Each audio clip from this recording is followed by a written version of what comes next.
welcome to another episode on the channel. In today's video, I'm going to be detailing the interior and exterior of our $1,000 LR2, as well as doing a function check and fixing whatever electronics or interior functions that might not be working. So let's get started.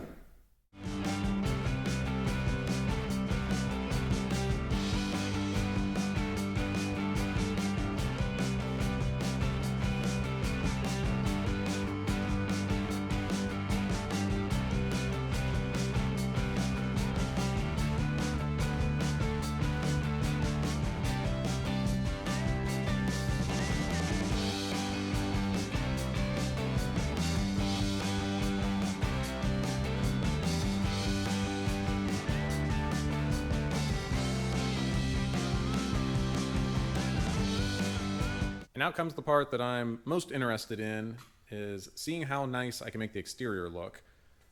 We can see how dull the paint is, the hood and the roof are the same, the pillars, they're pretty faded as well, but no clear coat, peeling or anything, so I think I can get it looking pretty decent. This spot was just a quick rub with hand polish, so with some actual care and attention, I think we can brighten it up pretty nice. Again, you got to keep in mind what the car is. It's an old car with a lot of miles, so we don't need to spend 37 hours detailing it. We're just going to try to get it to look as nice as we can with as minimal amount of effort as possible. And instead of repainting the side vents, eBay special from China, 20 bucks, I've got a new pair of those to install. Then the exterior should look pretty nice. And here is the assortment of items that I have available to shine this car up. Now the first step, tape everything off, all the plastics and rubber pieces, and then I guess I'll start with a clay bar, at least on the sides of the car. The clay bar is not going to do anything on this heavy of oxidation, but I at least need to do the sides. It feels like sandpaper, and I want to keep as much garbage out of the pads as possible, so hopefully I can reuse them after this job. So I've got the 6-inch Porter Cable DA and an assortment of foam and microfiber pads. I've got various polishes, I've got the correction compound, and then I recently purchased this Amazon special DA, so it has 1, 2, and 3-inch pads, foam, microfiber, wool. So those will probably be pretty helpful for doing the pillar, doing the top of the doors, maybe the front edge of the hood, and just places where you need a little more pressure and a little more heat to do a better job.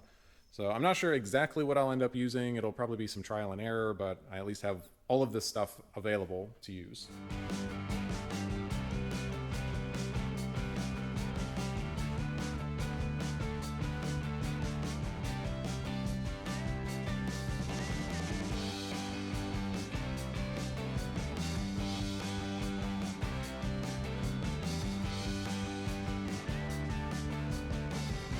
I am ready for polish now. I've got everything clay barred. The sides feel very smooth now. So at least it'll keep some of the junk out of the pads when I do the sides. I tested a little spot clay barring the heavily oxidized hood, and it didn't do anything. So I'm not going to bother with that. We'll just hit it with the heavy polish. So I've got all of the rubber stuff and plastic taped off, roof rail, trim. So that way I don't get polish on it and then have a mess to clean up at that point. So I guess we'll go ahead and get started. Again, I'm not sure what I'm going to start with. Probably this Chemical Guys V32. That's the very heavy stuff. Try that with the heavy cutting pad.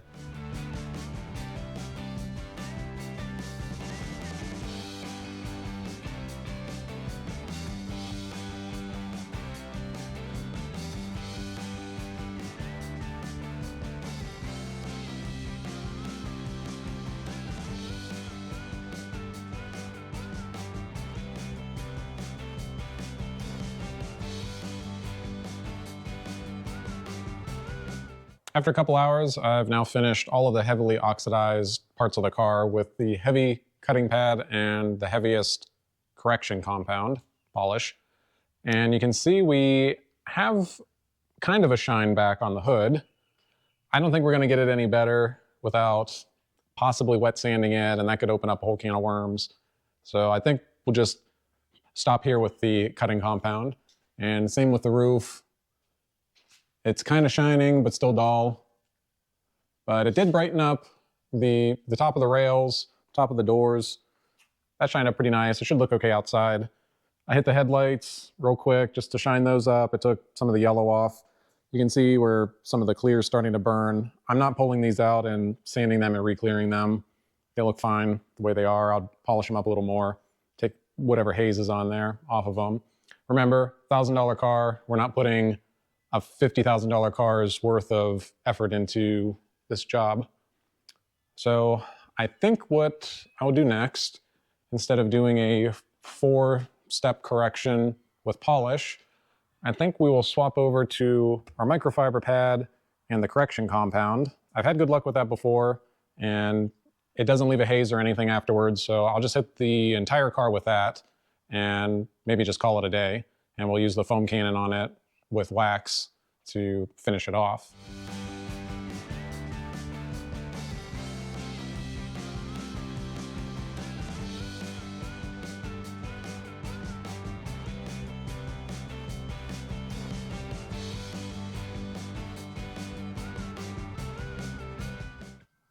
Well, I am done with the polishing. The correction compound worked pretty well to get what haze was on it off of it. The hood's still a bit dull. It's not going to clean up any more than that without some serious work. Same with the roof. But you know what? It looks pretty good for what it is. Sides of the car shined up nice. We can get a better look down this side. Shined up nice. So once I get the tape off of it and put the new fender grills back in, we'll take it outside and wash it to get the residue off of it, and then I'll give it a coat of this foamable wax. I've used that on several cars. It works well. Shines up nice, beads water for a couple months, and takes 5 minutes to put it on.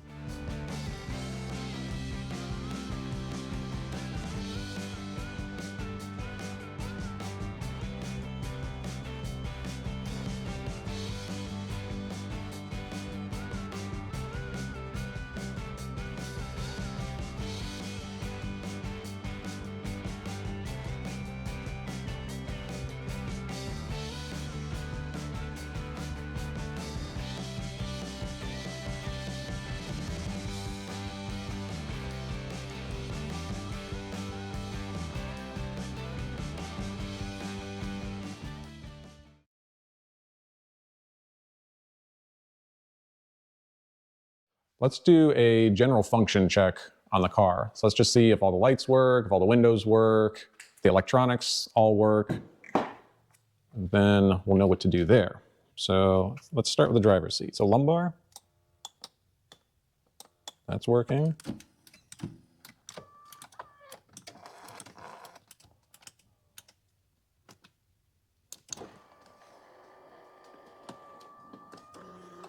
Oh geez. It's a very interesting position. All right, well, driver's seat seems to fully work. Put that back a little bit. We'll have to put it in battery mode.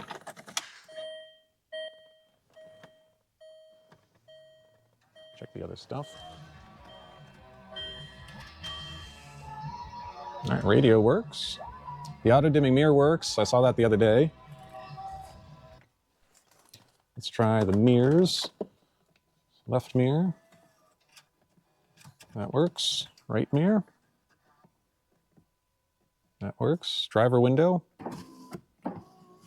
Rear window. Passenger rear.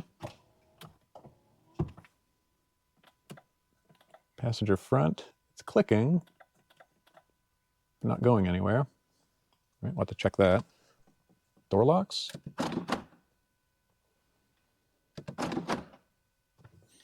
But the sunroof works. Open just fine. So how about lights? Now this has the adaptive lighting, so headlight leveling. So those are on. Oh, looks like we got a parking light out over there. Let's try the fog lights front and rear.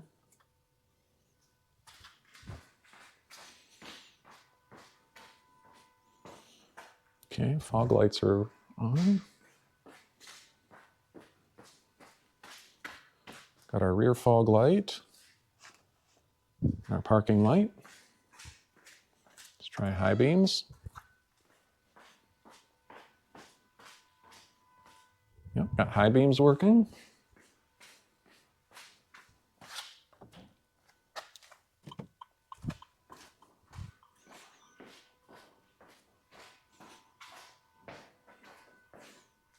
Turn signals work.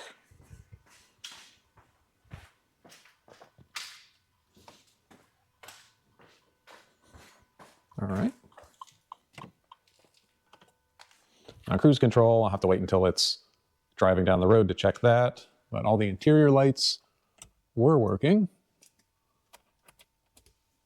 Yep, that stuff all works. And one of the back's off right now, but it was on. The trunk lights are all on. Passenger electric seat. Yep, something messed up with that window.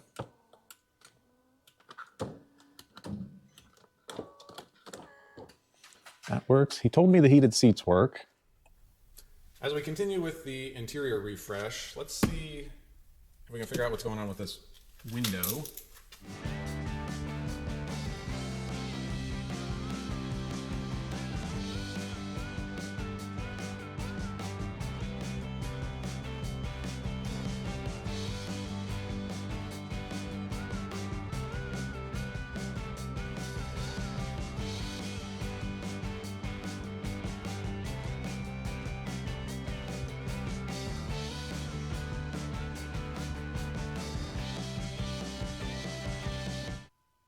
With the door panel off, I've got the window module unscrewed. I've taken the speaker out and I mounted just the switch. That way I can activate things without having the door panel hanging here.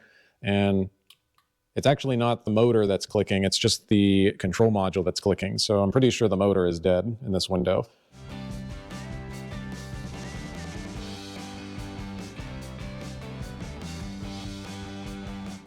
Well, it wasn't really that bad. The hardest part was trying to figure out how this thing fits out of that opening. Pretty much just have to turn it that way and wiggle it out from the side. So it sits in there like that. These two clips on the top hold the window glass. So by pulling off the belt line trim on the outside, I was able to take a long screwdriver and go from the outside to unclip it, put some tape on the window to hold it up, and then the window regulator just kind of slid down farther into the door and unclipped from the window. Got my power supply set up here, got it set to 12-ish volts. Let's see if it does anything or if we just let the smoke out of it.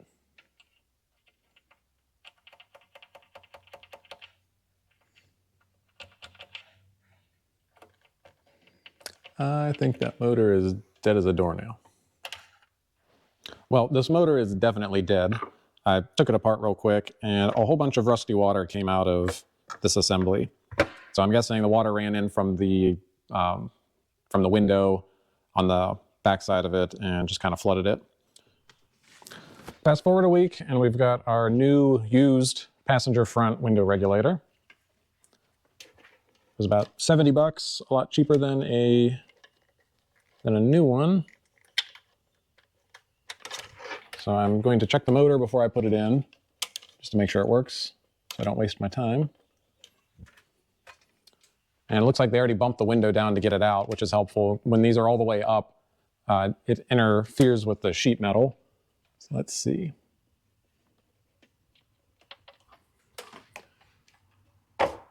Okay.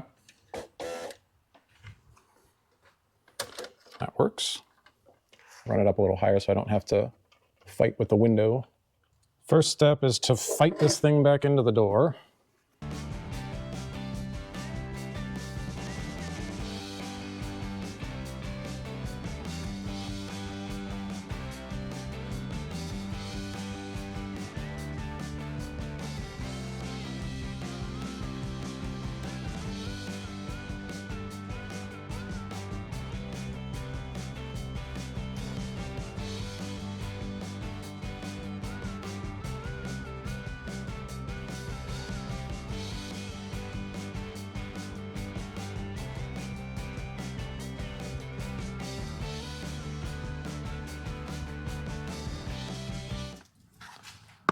And then just our trim piece, clips on.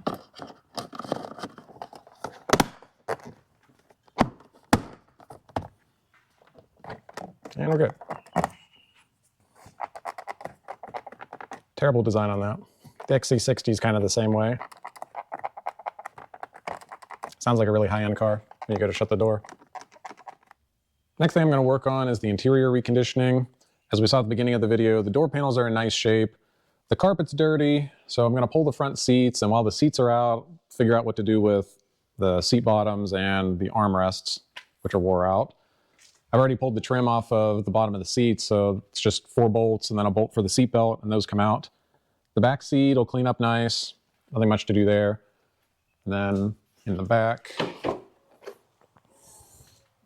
it's pretty clean. Carpet's pretty clean, just a vacuum, and then we'll scrub down the trim and reattach some of these trim pieces that are loose, and then scrub the headliner. The center console will get a little bit of attention as well. The leather is delaminating here on the handbrake and on the shifter. So you can buy those boots through Amazon, eBay, whatever. They're fake leather, and then swap those out. So while the seats are out, we'll pull the center console and swap those out as well.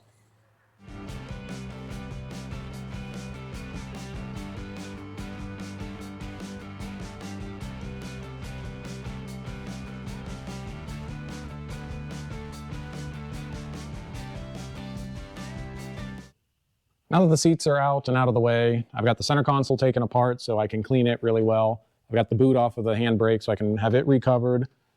And I guess we'll just start scrubbing it down. I'll start with the trim. We'll clean the headliner, clean all the trim, and then we'll do the carpet last. And then for the seats, the back seat just needs to be scrubbed down. The front seats, yeah, I've got to replace those armrests. I've got some new armrest covers coming from China, so they may be here in 2 weeks. Then the seat bottoms. This is the passenger seat. I'm going to try some leather repair. So this JB Weld leather repair. I've never used this before, but I'll try it to see if I can kind of clean up these little tears here. And then on the outboard side, got a tear there and a tear there and there. So hopefully I can clean those up. Otherwise the seat doesn't look too bad, just dirty. For the driver's seat, I purchased a used seat bottom.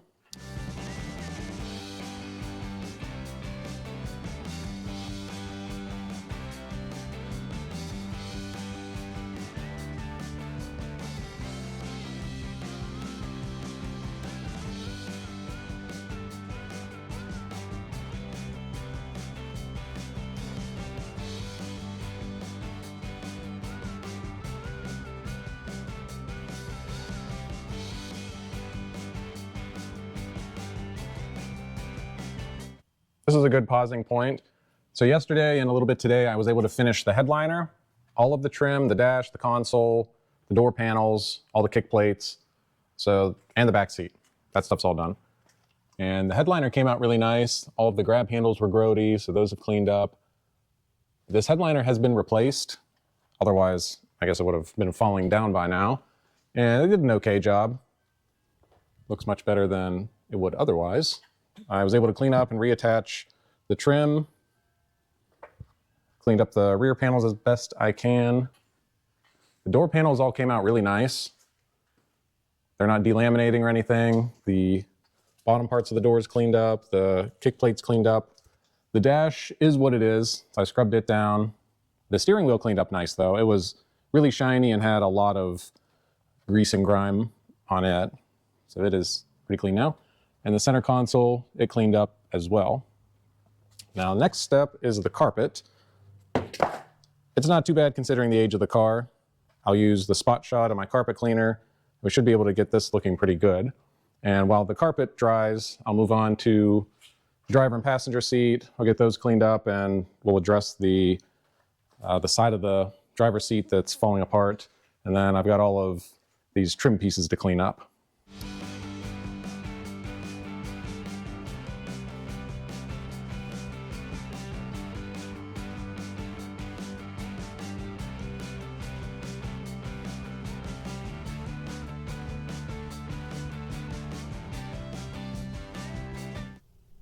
Quick intermission. I've got the carpet, well, we'll say done. The passenger side came out really nice. There's really nothing left over there. The driver's side, unfortunately, we had coffee or soda or something, so it puddled there and over here and down there. So as I run the carpet cleaner over it, it just keeps pulling it out of the carpet. So I'll let it dry, and then I'll use the spot shot, and then instead of taking the carpet cleaner to it, I'll just dab it, and then hopefully I can get it off of the surface of the carpet so it's not showing through like that. I guess the next thing, I will just clean out the trunk area, and that'll take care of all the carpet. And then we'll move to the seats and other trim that needs to be cleaned up.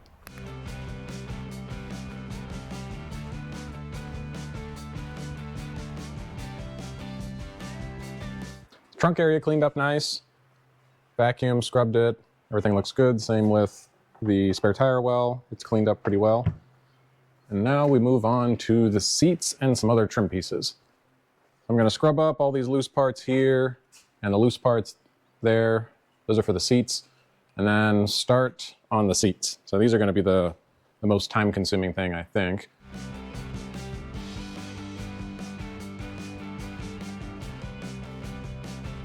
All right, I finished scrubbing down the passenger seat. A couple issues. I can't figure out how to get the armrest off. So you're supposed to take the bolt out, put it at 45 degrees with the knob all the way out, and it's supposed to come off, but it won't come off, so I'll have to deal with that later. Here's what I've got for a driver's seat. It's very dirty. It's very grody. I can clean up the seat back. That's not a problem. But this looks a bit unrepairable over here.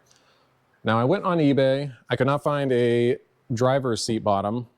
I found a passenger seat bottom that's in really nice shape. It's dirty, but there's no tears or anything in it. There's not a lot of wear. And before I ordered it, I looked at the passenger seat and the driver's seat, and the seat bottoms look symmetric. So they have the same micro suede piece that comes across on both sides. It's the same height. The seat looks symmetric when you're looking at it this way.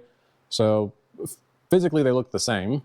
Now there's a little difference. This one's out of a 2010, and they changed the design slightly. So instead of the micro suede coming straight over, it turns for whatever reason, but I'm not concerned about that.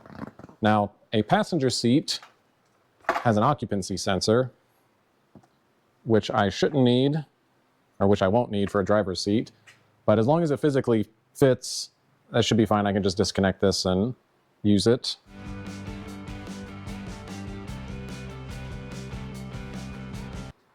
I've confirmed that it fits. It doesn't take much rework to use the passenger seat and the driver's seat.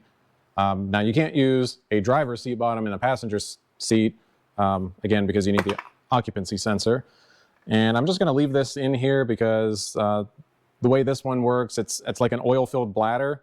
So when you sit on the seat, it creates pressure that trips the switch. So if I take that off, then I'll have oil everywhere. The only thing I had to do, there was a bracket here that I had to drill out the rivets, but otherwise it's ready to go. Let's run the heated seat wire through.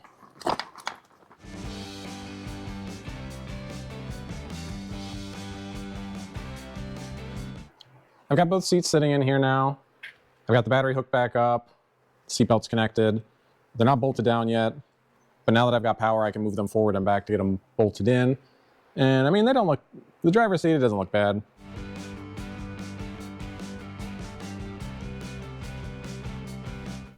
Some unfortunate news with the armrests. I have them off, but I ended up having to break them.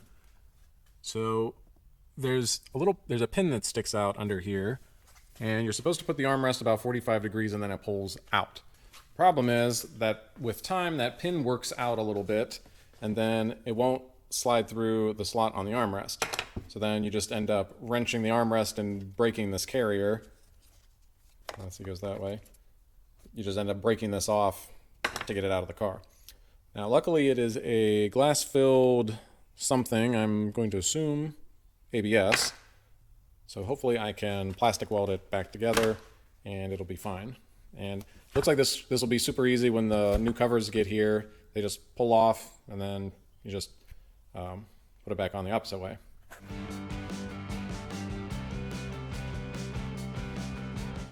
Today's goal is to finish up the interior.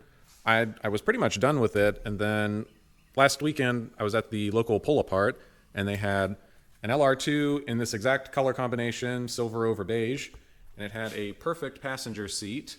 So I grabbed the seat bottom off of it. It needs to be cleaned up, and I'll swap it with this one, and then this will look pretty nice. And they also had a good start-stop button, so I'll replace it with the one that's chipped up.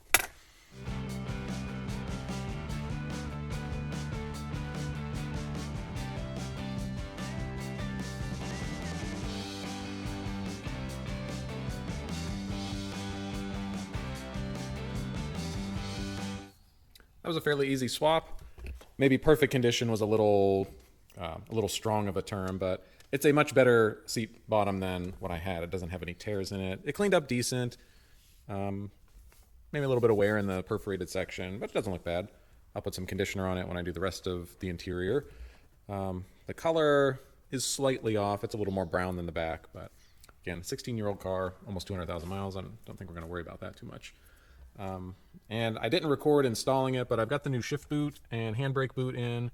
Those look really good. Dressed this up a lot nicer than the ones that were delaminating and peeling. And then our new start-stop button, so that looks much fresher than the peeled one. So the interior, I think the interior looks pretty nice. And again, I'll put a little conditioner on it, and then once the whole car is done, we'll get it outside in better lighting to see how everything turned out.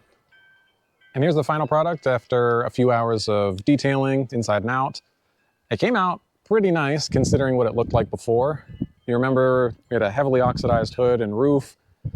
I brought some shine back to it. It still doesn't look great. It's kind of faded in the middle and a little bit on the top here, but it shines. It looks pretty decent. Same with the roof. It shines. Not 100%, but it's not bad. And the same with the sides. It shines really well. You still have a few deeper scratches and dings that aren't going to come out, and I'm not going to worry about them. The China side vents look pretty decent. Wheels cleaned up. I mean, for 16 years old and 200,000 miles, it's a pretty good looking car. Maybe a $3,000 car in today's market. And we can take a look at the inside. That cleaned up pretty nice. So